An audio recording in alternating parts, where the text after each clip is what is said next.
बाबा जी और हुजूर जी की प्यारी संगत जी, राधा स्वामी जी, स्वागत है आपका हमारे चैनल भजन मार्गम में। संगत जी, अक्सर साधक यह जानने की गहरी जिज्ञासा रखते हैं कि सचखंड का मार्ग क्या है और वहां पहुंचने पर कैसी अवस्था का अनुभव होता है। हमारी आत्मा के भीतर एक स्वाभाविक खिंचाव होता है जो उसे अपने मूल स्रोत, अपने मालिक की ओर लौटने के लिए प्रेरित करता रहता है। संत महापुरुष हमें बार बार समझाते हैं कि यह ज्ञान केवल सुनने, पढ़ने या चर्चा करने से प्राप्त नहीं होता, बल्कि जब साधना जीवंत और निरंतर हो जाती है तभी यह मार्ग अपने आप खुलने लगता है।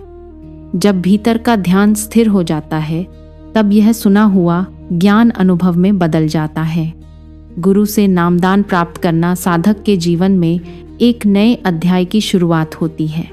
गुरु केवल एक शरीर नहीं होते, बल्कि वह सेतु हैं जो आत्मा को शब्द से जोड़ते हैं, और जो नाम गुरु देते हैं वही मन को भीतर की ओर मोड़ने का संकेत बनता है।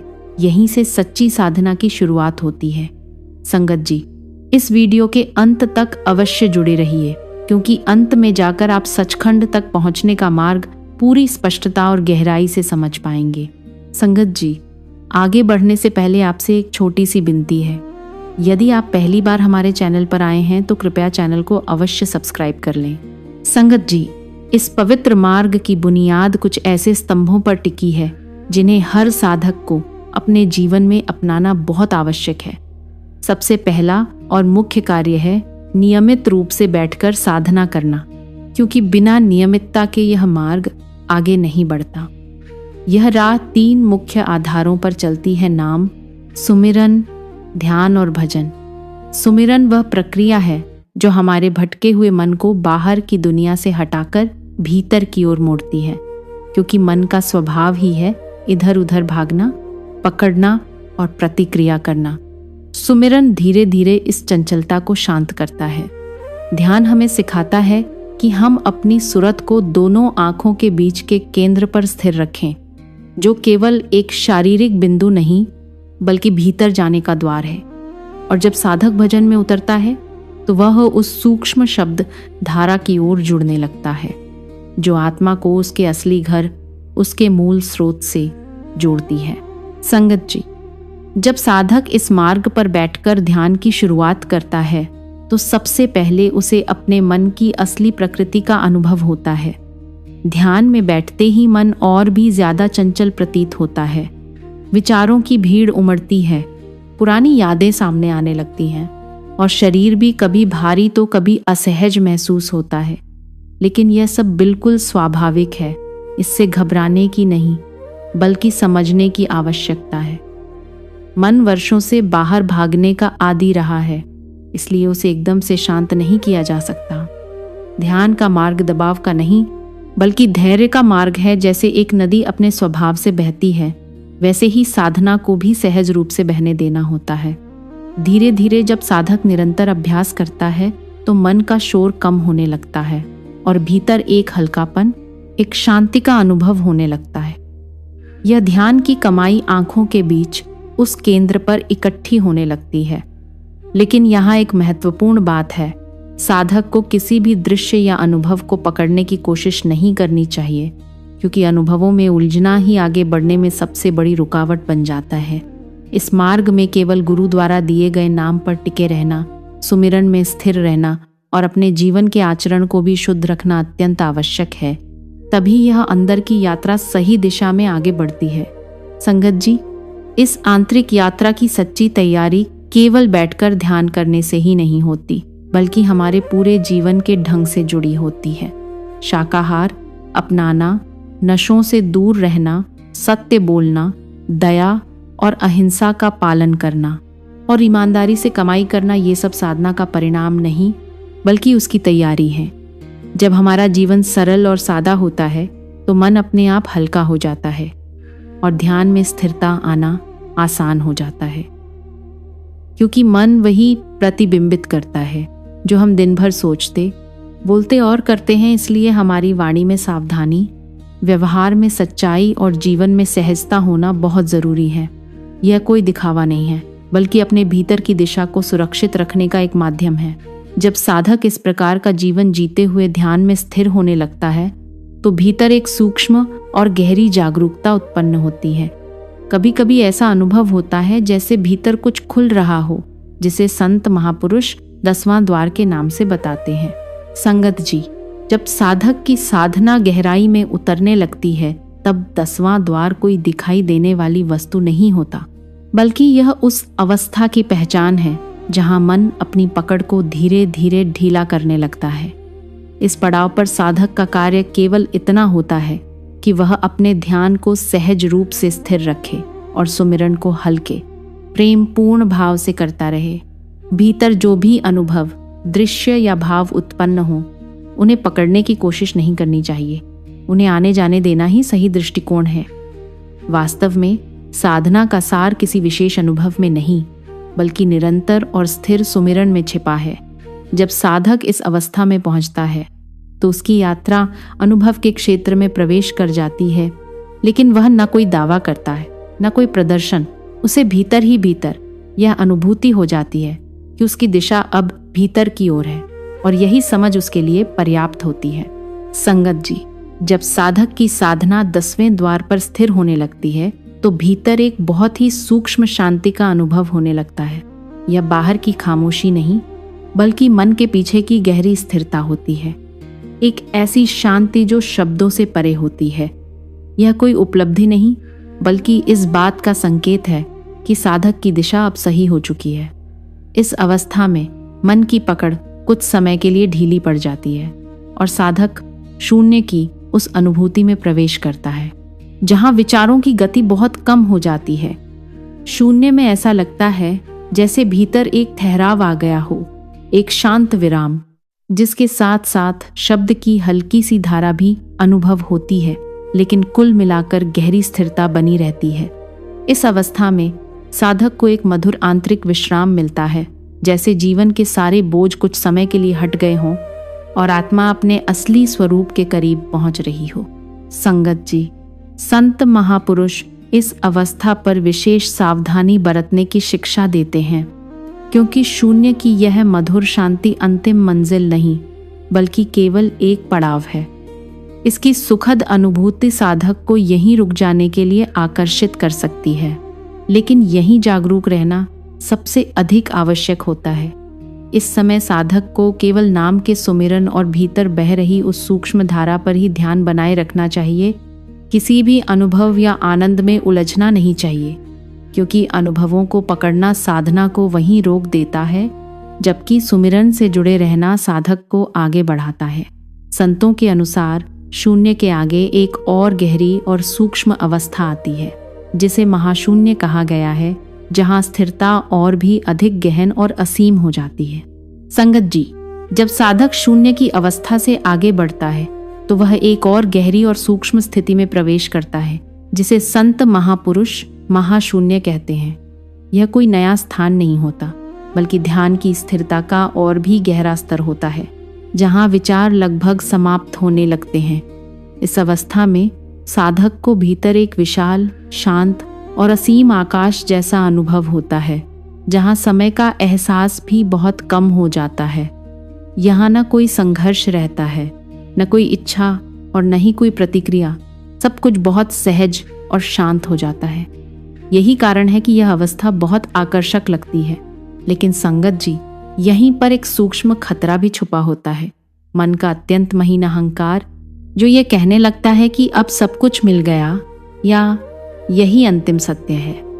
ऐसे समय में साधक को बहुत विनम्र रहना चाहिए और गुरु के प्रति अपने समर्पण और सुमिरन को बनाए रखना चाहिए, ताकि वह इस पड़ाव पर रुक न जाए। क्योंकि संतों के अनुसार महाशून्य भी शून्य की तरह केवल एक स्टेशन है, मंजिल नहीं। अभी यात्रा आगे और भी गहराई में चलनी बाकी होती है। संगत जी, जब साधक महाशून्य की अवस्था तक पहुंचता है तो उसकी साधना का स्वरूप ही बदलने लगता है। यहाँ प्रयास धीरे धीरे समाप्त हो जाता है और साधना करने से होने में बदल जाती है। जब तक मन चंचल होता है तब तक प्रयास की आवश्यकता होती है, लेकिन जैसे ही मन शांत हो जाता है वहाँ केवल सहज सुमिरन ही शेष रह जाता है। अब साधना किसी जोर या दबाव से नहीं बल्कि पूर्ण समर्पण से आगे बढ़ती है। इस अवस्था का प्रभाव साधक के जीवन में भी स्पष्ट दिखाई देने लगता है। उसकी वाणी कम और सार्थक हो जाती है, भीतर एक शांत दृष्टि विकसित होती है और हर प्रतिक्रिया से पहले एक सहज ठहराव आने लगता है। ऐसा लगता है मानो साधक हर समय भीतर के उस केंद्र पर ही स्थित है, बिना किसी प्रयास के। संगत जी, इन ऊंची अवस्थाओं की कुंजी कठोरता या जबरदस्ती में नहीं, बल्कि कोमलता और सहजता में छिपी है।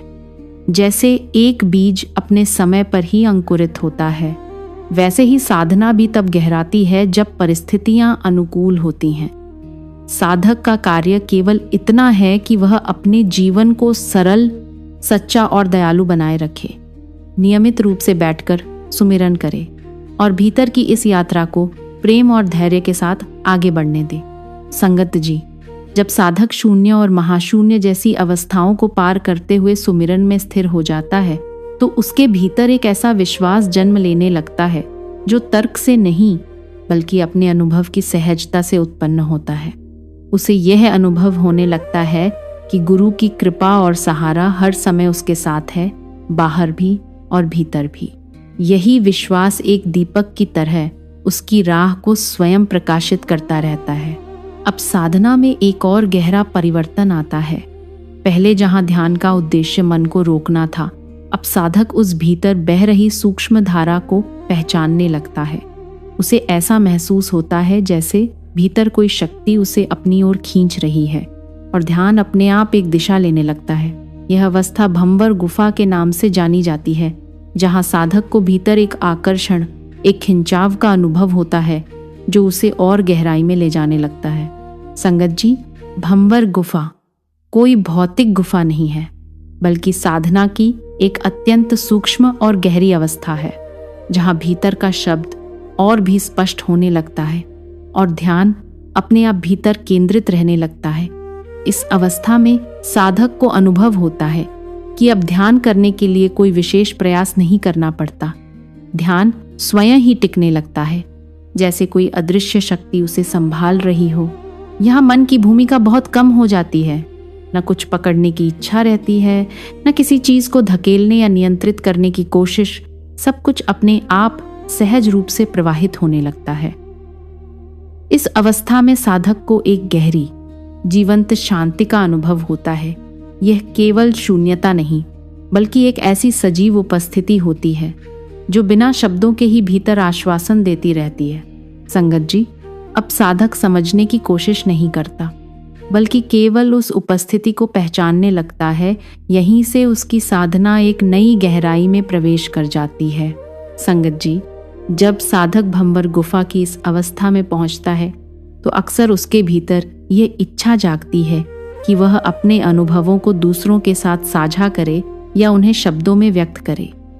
लेकिन संत महापुरुष यहाँ विशेष रूप से मौन रहने की सलाह देते हैं, क्योंकि इन सूक्ष्म अनुभवों को शब्दों में बांधने की कोशिश उनकी गहराई को कम कर देती है। इस अवस्था में मुख्य ध्यान होने पर होता है, न कि बताने या समझाने पर। साधक के भीतर धीरे धीरे विनम्रता और सरलता और भी गहरी हो जाती है। जो प्रतिक्रियाएं पहले मन में उठती थीं, वे अब शांति में विलीन होने लगती हैं। जहां पहले मन बाहरी परिस्थितियों के अनुसार डगमगाता था, अब भीतर एक स्थिरता उत्पन्न हो जाती है।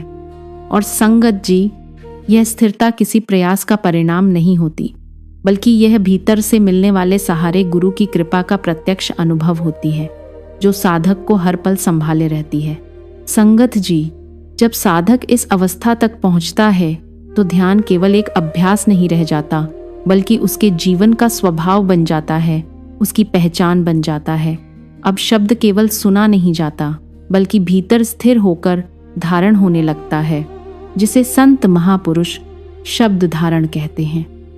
जब यह शब्द धारण स्थिर हो जाती है, तब साधक धीरे धीरे उस अवस्था में प्रवेश करने लगता है जिसे सचखंड या सतलोक कहा गया है।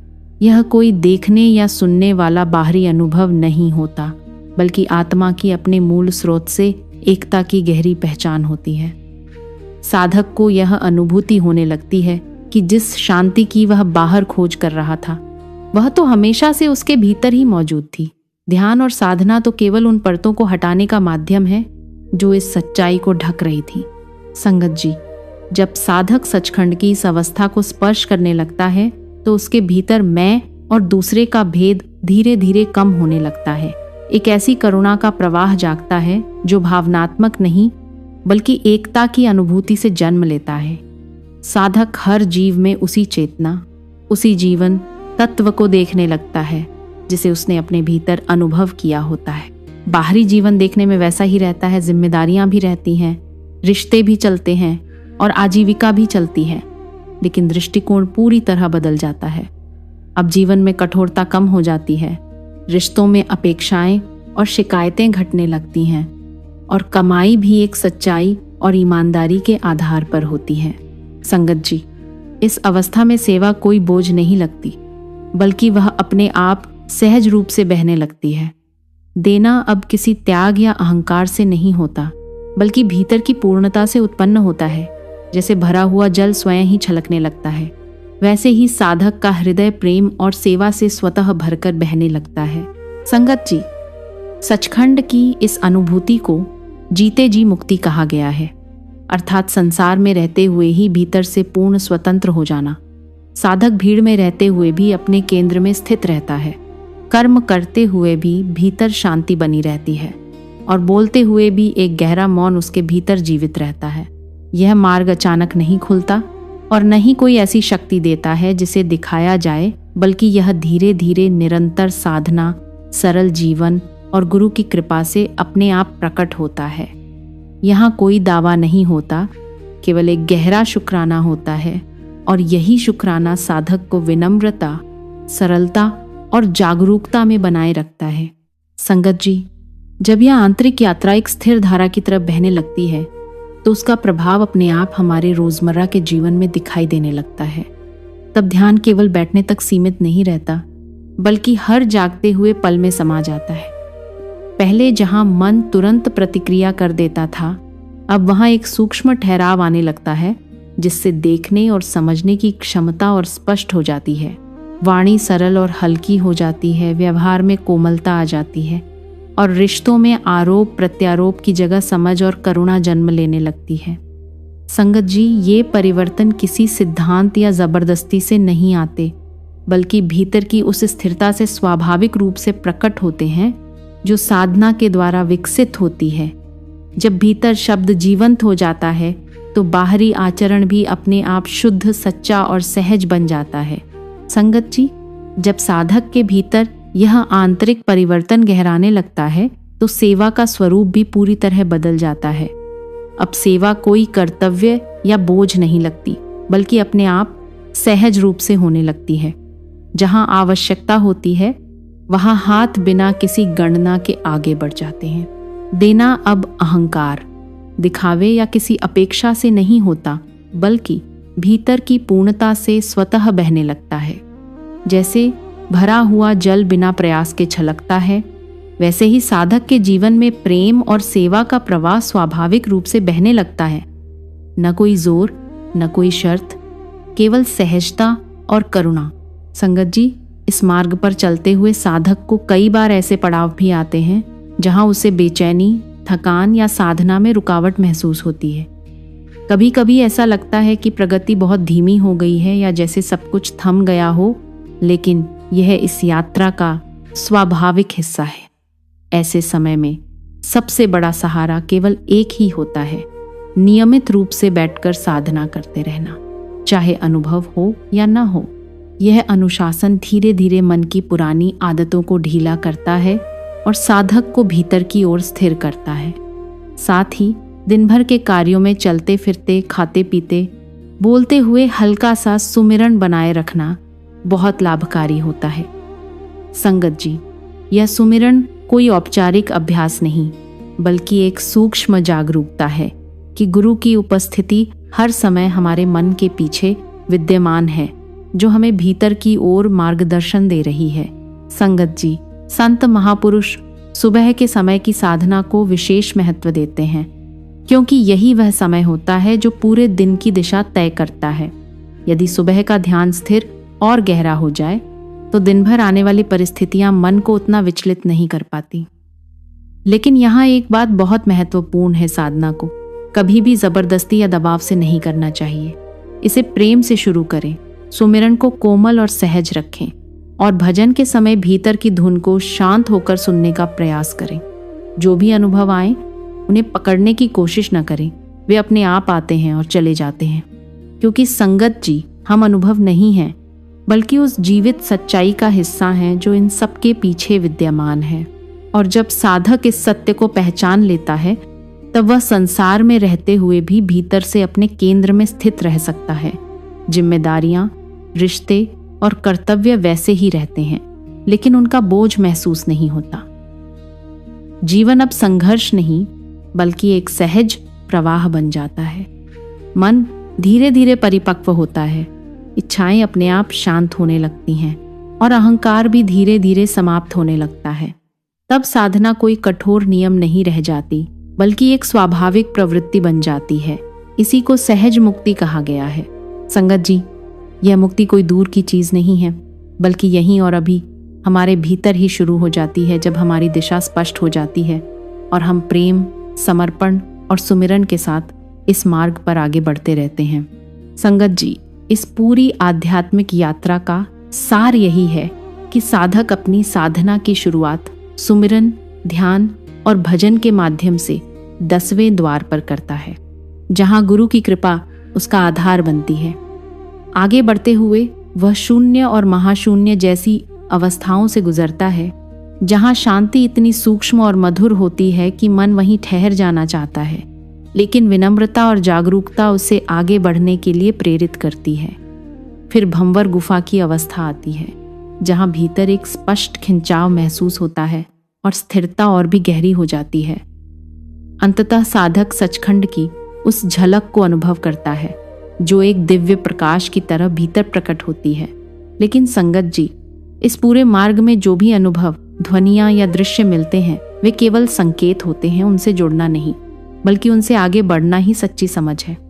साधक का लगाव केवल उस दिव्य शब्द से होना चाहिए जो उसे उसके मूल स्रोत से जोड़ता है। साथ ही बाहरी जीवन में सत्य, करुणा, पवित्रता और सेवा को सहज और शांत रूप से अपनाना बहुत आवश्यक है। यही जीवन शैली इस आंतरिक यात्रा को सुरक्षित और गहरा बनाती है। संगत जी, यह मार्ग किसी शोर, दिखावे या जल्दबाजी का नहीं है, बल्कि एक शांत प्रकाश की तरह धीरे धीरे प्रकट होता है, जहां हर कदम गुरु की कृपा, सुमिरन की स्थिरता और प्रेमपूर्ण समर्पण से आगे बढ़ता है। संगत जी, यदि यह वचन आपके हृदय को स्पर्श करें तो आपसे विनम्र निवेदन है कि इसे आगे अवश्य साझा करें। सच्ची बात, सच्चा अनुभव और भीतर से निकली हुई वाणी जब दूसरों तक पहुंचती है तो वह भी एक सेवा बन जाती है। हम सब बाहर से ठीक दिखाई देते हैं, लेकिन कई आत्माएं भीतर से थकी हुई या टूट चुकी होती हैं। ऐसे में आपका एक छोटा सा साझा किया गया संदेश भी किसी के जीवन में प्रकाश ला सकता है। हमारा यह प्रयास केवल शब्दों तक सीमित नहीं है, बल्कि सच्ची साधना और अनुभव पर आधारित सत्संग को आप तक पहुंचाना है। इसीलिए संगत जी, यदि यह संदेश आपको लाभदायक लगे तो इसे लाइक करें, शेयर करें और हमारे चैनल भजन मार्गम को सब्सक्राइब करना ना भूलें, ताकि यह शांति की आवाज़ और अधिक लोगों तक पहुंच सके। हम सभी एक ही मंजिल की ओर बढ़ रहे हैं, घर की ओर, और रास्ता भी एक ही है। अंत में संगत जी, कुछ क्षण के लिए शांत बैठें, आंखों के बीच उस केंद्र पर प्रेम से नाम का सुमिरन करें।